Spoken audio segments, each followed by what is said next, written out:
નમસ્કાર દર્શક મિત્રો, હું છું આપની સાથે રવિ સિંધા। આવતીકાલે દિવાળીપોરા કોર્ટ સંકુલ ખાતે વકીલ મંડળની ચૂંટણી યોજાવા જઈ રહી છે, જેને લઈને હવે તડામાર જે તૈયારીઓ છે તેને આખરી ઓપ આપી દેવામાં આવ્યો છે।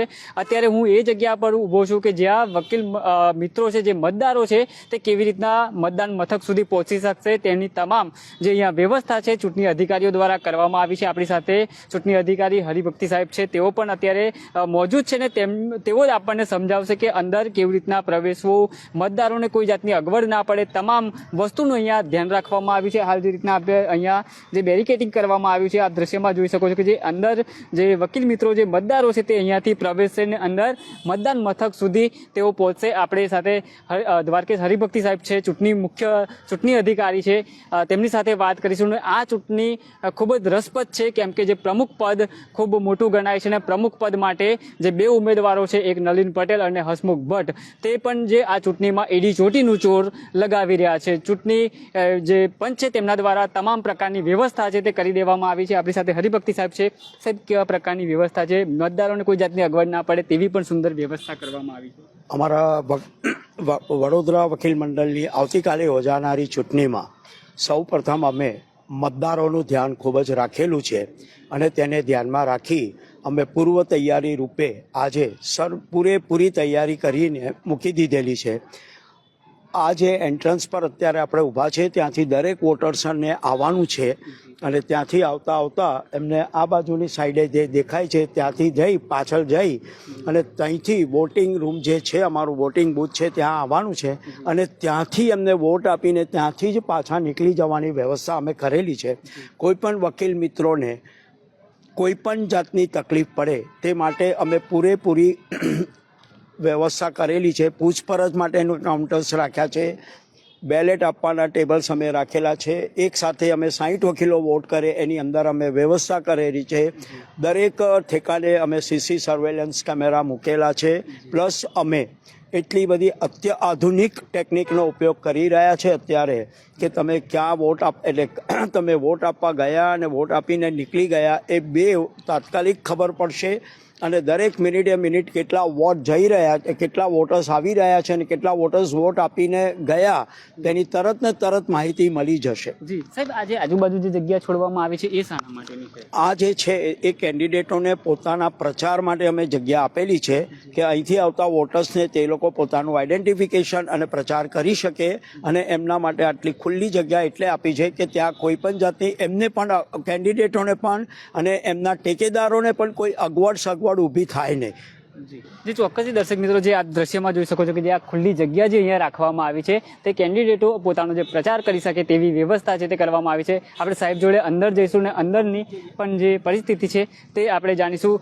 જે રીતના અત્યારે સાહેબ શ્રી કેટલા મતદારો છે, કેટલું? કુલ્લે 4500ની મતદારોની યાદી છે અમારી અને અમે આશા રાખીએ છીએ કે દરેક મતદાર આવે અને એ મતદાર માટે અમે દરેક રીતે યોગ્ય તે વ્યવસ્થા કરી શકીએ। આ જે રીતે અત્યારે આપણે જઈ રહ્યા છે ત્યાંથી દરેક મતદારે મત આપવા આવવાનું છે મતદાન કેન્દ્ર સુધી, આ એના માટેની અમે આ વ્યવસ્થા કરેલી છે અને આ જે વ્યવસ્થા અમે કરેલી છે તે આવનાર વકીલ મિત્રો અને વોટર્સને ધ્યાનમાં રાખીને અમે આ કરેલી છે। આ આખી વ્યવસ્થા આ પેસેજ અહીં અગાડીથી બધાના માટે બંધ થઈ જશે। અહીં પછીથી કોઈ કેનવાસિંગ નહીં કરી શકે। અહીં ફક્ત આ વોટર્સનું છે।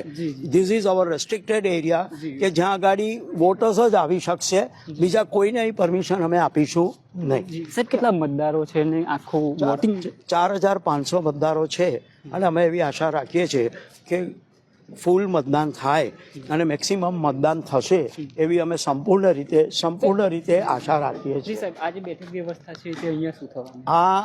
આ જે બેઠક વ્યવસ્થા છે તે મતદારોની વધી જાય અને સિનિયર અમારા કાઉન્સિલો, સિનિયર વકીલ મિત્રો અને રિસ્પેક્ટેડ સિનિયર્સ એડવોકેટ્સ જે આવે અને કદાચ અંદર જવા માટે થોડી લાઈન હોય તો તેમને થોડું બેસવા માટેની જગ્યા અને તે યોગ્ય તે વ્યવસ્થા અમે કરેલી છે કે જેથી અમારા સિનિયર એડવોકેટ્સ કે અધર એડવોકેટ્સ કોઈને બી તકલીફ હોય એને કોઈ પણ જાતની તકલીફ પડે નહીં। જી, આ લાઉડ સ્પીકર પણ અહીંયા લગાવવામાં આવ્યા છે એ એટલા માટે કે કંઈ પણ અમારે જાહેરાત કરવી હશે તો અમે તે લાઉડ સ્પીકરથી કરી શકીએ અને દરેકને માહિતી મળે તે બાબતને ધ્યાનમાં રાખી અમે કર્યા છે। તેમ છતાં અમે કદાચ અમને એવું લાગે કે ભાઈ દર કલાકે અમારે વોટિંગ જાહેર કરવું છે તો એ બી અમે કરી શકીએ. એટલે કોઈ પણ જાહેરાત માટે અમારા સ્પીકર્સ અમે રાખેલા છે. અંદર પણ આપણે જઈશું સાહેબ. અહીંથી આપણે આ જે આવશે વોટર્સ જે આવશે તે અહીંથી અંદર જશે વોટ આપવા. જે રીતના અંદર આ જે ટેબલો છે બેઉ બાજુ એ અમારા બેલેટ પેપર લેવા માટેના ટેબલો છે. અહીંથી બધાએ બેલેટ્સ લેવાના રહેશે. બેલેટ્સ લઈ અને આ અમારું વોટિંગ બૂથ કેન્દ્ર છે કે જ્યાં અમે 60 બૂથ ઊભા કર્યા છે. વોટિંગ માટેના 60 બૂથ છે જ્યાં એક સાથે 60 વકીલો વોટ કરી શકશે. અહીંથી વોટ આપ્યા પછી ત્યાંથી જે વોટ આપી જશે એટલે અહીંથી બહાર નીકળવાનું છે અને બહાર નીકળી આ મતપેટીઓ જે મૂકી છે તેમાં દરેક પોસ્ટ પ્રમાણે તમારે મત પેટીઓમાં પોતાનું બેલેટ મત નાખી દેવાનો છે અને અહીંથી મત આપ્યા પછી સીધું જ અહીંથી સીધા બહાર નીકળવાની વ્યવસ્થા કરી છે. જે રીતના ચૂંટણી અધિકારી છે તેઓ બહાર નીકળી જવાનું રહેશે.